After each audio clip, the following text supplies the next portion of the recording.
بسم اللہ الرحمن الرحیم۔ آگاہ اپنی موت سے کوئی بشر نہیں، سامان 100 برس کا پل کی خبر نہیں۔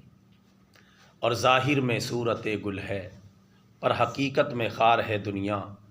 ایک جھونکے میں ادھر سے ادھر، 4 دن کی بہار ہے دنیا۔ اور زندگی نام رکھ دیا کس نے، موت کا انتظار ہے دنیا۔ اور جگہ جی لگانے کی دنیا نہیں ہے، یہ عبرت کی جا ہے تماشا نہیں ہے۔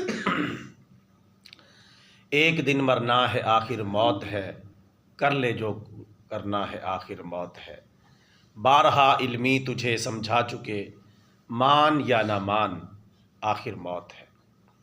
برادران اسلام، آج کے ہمارے درس قرآن کا موضوع ہے، ہر جاندار نے موت کا ذائقہ چکھنا ہے۔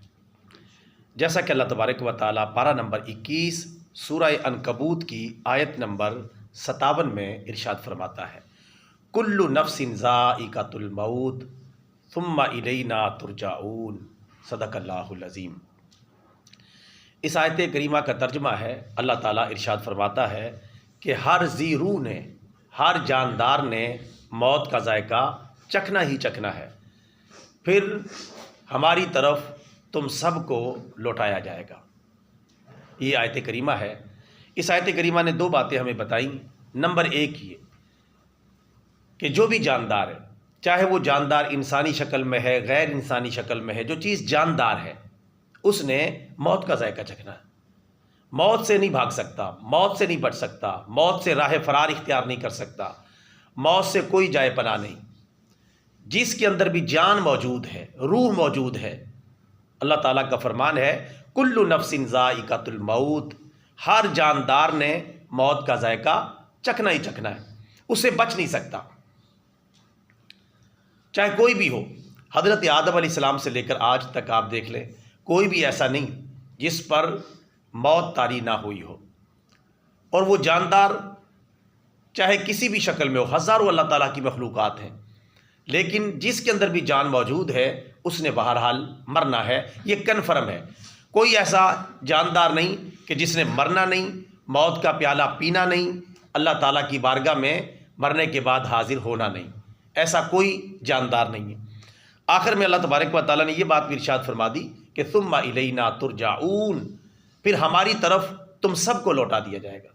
تم جتنے بھی جاندار ہو، مرنے کے بعد ہمارے پاس آ جاؤ گے، مرنے کے بعد مٹی میں نہیں مل جاؤ گے، مرنے کے بعد تمہارا خاتمہ نہیں ہو جائے گا، مرنے کے بعد معاملات ختم نہیں ہو جائیں گے، بلکہ مرنے کے بعد تم ہمارے پاس آ جاؤ گے، اور پھر ہم تمہارے اعمال کا حساب کتاب لیں گے۔ جس کے اعمال اچھے ہوں گے اس کا ٹھکانہ جنت ہے، اور جس کے اعمال برے ہوں گے اس کا ٹھکانہ جہنم ہے۔ اس لیے میرے بھائیو، چونکہ ہم بھی جاندار ہیں، بلکہ ہم تو اشرف المخلوقات ہیں، انسان ہیں، اس کائنات کی وجہ تخلیق ہیں، انسانوں کے لیے اس پوری کائنات کو بنایا گیا ہے۔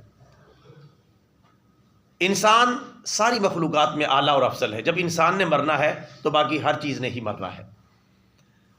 دنیا کا سب سے بڑا عقل مند آدمی وہ ہے کہ جو مرنے سے پہلے پہلے اپنی آخرت کی تیاری کر لے، اور دنیا کا سب سے بڑا بے وقوف آدمی وہ ہے کہ جو اپنی دنیا کمانے میں لگا رہے اور اپنی آخرت کو فراموش کر دے، بھلا دے، ضائع کر دے، اور اس کی طرف توجہ نہ کرے۔ لہٰذا دنیا بھی کمائیں بقدر ضرورت، لیکن اپنی آخرت کو فوکس کریں۔ دنیا سے بھی جو اللہ تعالیٰ نے جائز اور حلال حصہ رکھا ہے اسے اپنائیں، لیکن اپنی آخرت کو فراموش نہ کریں۔ دنیا کے لیے اتنا سوچیں جتنا دنیا میں رہنا ہے، اور آخرت کے لیے اتنا سوچیں جتنا آخرت میں رہنا ہے۔ دنیا میں کتنے دن رہنا ہے؟ 50 سال، 60 سال، 70 سال، 80 سال، 90 سال، 100 سال، 120 سال، 130 سال، 150 سال، آخرکار مرنا ہے، آخرکار اللہ کی بارگاہ میں حاضر ہونا ہے۔ 150 سالہ پرانا بندہ ویسے ملتا نہیں، کوئی مل جائے تو شاید اس نے بھی مرنا ہے۔ 200 سال پرانا بندہ دنیا میں شاید موجود ہی نہ ہو، اور یقیناً موجود نہیں، 200 سال جس کی عمر ہو۔ یہ ہماری کل کمائی ہے۔ اور ہمارے پیارے نبی صلی اللہ علیہ وسلم نے فرمایا، میری امت کی اوسط عمریں 60 اور 70 سال کے درمیان ہوں گی۔ 60 اور 70 سال کے درمیان اوسطاً عمریں ہوں گی، کچھ اوپر بھی چلے جائیں گے، کچھ نیچے بھی رہ جائیں گے، لیکن اوسطاً یہ ہوگا۔ تو یہ ہماری کل عمر ہے، جس میں سے ہم میں سے کوئی 40 سال، کوئی 50 سال، کوئی 30 سال گزارے بیٹھا ہے، باقی کیا بچا پیچھے، اور منصوبے ہمارے بہت بڑے بڑے ہیں۔ آخرت کے حوالے سے کوئی تیاری ہماری موجود نہیں۔ تو دنیا کے لیے اتنا سوچیں جتنا دنیا میں رہنا ہے، اور آخرت کے لیے اتنا سوچیں جتنا آخرت میں رہنا ہے۔ اور آخرت میں کتنا رہنا ہے؟ ہمیشہ ہمیشہ کے لیے فیصلہ ہوگا، اس کے بعد ہمیشہ ہمیشہ کے لیے یا جنت میں یا دوزخ میں۔ پھر اللہ تعالیٰ کلمے کی وجہ سے دوزخیوں پر رحم فرمائے تو ان کو بھی بالآخر نکال کے جنت میں لے آئے گا، لیکن جہنم میں جانا ہی خطرناک کام ہے۔ 1 سیکنڈ جہنم کا ناقابل برداشت ہے۔ ہم یہ سوچ لیتے ہیں یار آخرکار نکل ہی آئیں گے کلمے کی برکت سے۔ بھئی نکل تو آئیں گے کلمے کی برکت سے، اس میں کوئی شک نہیں، کلمے کی اپنی برکتیں ہیں، لیکن جہنم کے اندر 1 سیکنڈ بھی گزارنا اتنا بڑا عذاب ہے جس کا ہم تصور بھی نہیں کر سکتے۔ ہم تو موم بتی جل رہی ہو اس کے اوپر 1 منٹ انگلی اپنی روک کے نہیں رکھ سکتے، 1 منٹ انگلی، وہ تو جہنم ہے۔ اور جہنم کی آگ دنیا کی آگ سے 69 گنا زیادہ گرم ہے۔ یہ دنیا کی آگ ناقابل برداشت ہے، اور جہنم کی آگ، آخرت کی آگ ناقابل برداشت ہے۔ اس لیے آخرت کے بارے میں اتنا سوچیں جتنا آخرت میں رہنا ہے۔ تو جب ہمیشہ رہنا ہے تو پھر اس طرح کی پلاننگ کریں، اپنے گھر والوں سے بھی اور اپنے آپ سے بھی یہ ڈیمانڈ کریں کہ میں نے اپنی آخرت کی تیاری میں لگ جانا ہے، اور اس سے کسی صورت میں غافل نہیں ہونا۔ تو خوشی کے پھول لے گا کب تلک، تو خوشی کے پھول لے گا کب تلک، تو یہاں زندہ رہے گا کب تلک۔ کب تلک؟ آخرکار مرنا ہے۔ تو عقل مند آدمی وہ ہے جو اپنی آخرت کی تیاری میں لگا رہے۔ قرآن پاک نے بار بار موت کے حوالے سے چوکنا کیا ہے، ہمیں سمجھایا ہے کہ مرنے سے پہلے پہلے اپنی آخرت کی تیاری کر لو، بعد میں پچھتاوے سے کوئی حاصل نہیں ہوگا۔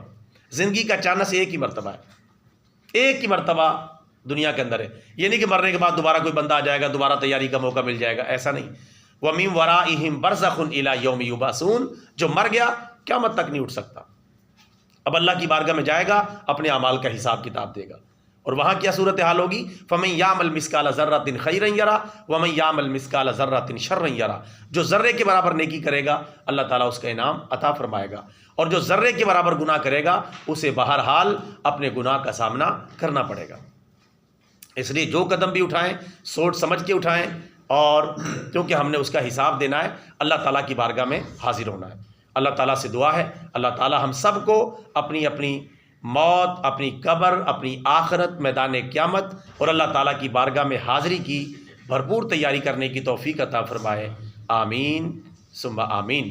دانا کے لیے کافی ہے ایک لفظ نصیحت، ناداں کے لیے کافی نہیں دفتر نہ رسالہ، اور طوفان نو بہانے سے اے آنکھ کیا فائدہ، 2 آنسو بہت ہیں گر کچھ اثر کریں، مانے نہ مانے بہرحال آپ کی مرضی، ہم نیک و بد نے آپ کو سمجھا دیا ہے، وما علینا الا البلاغ المبین۔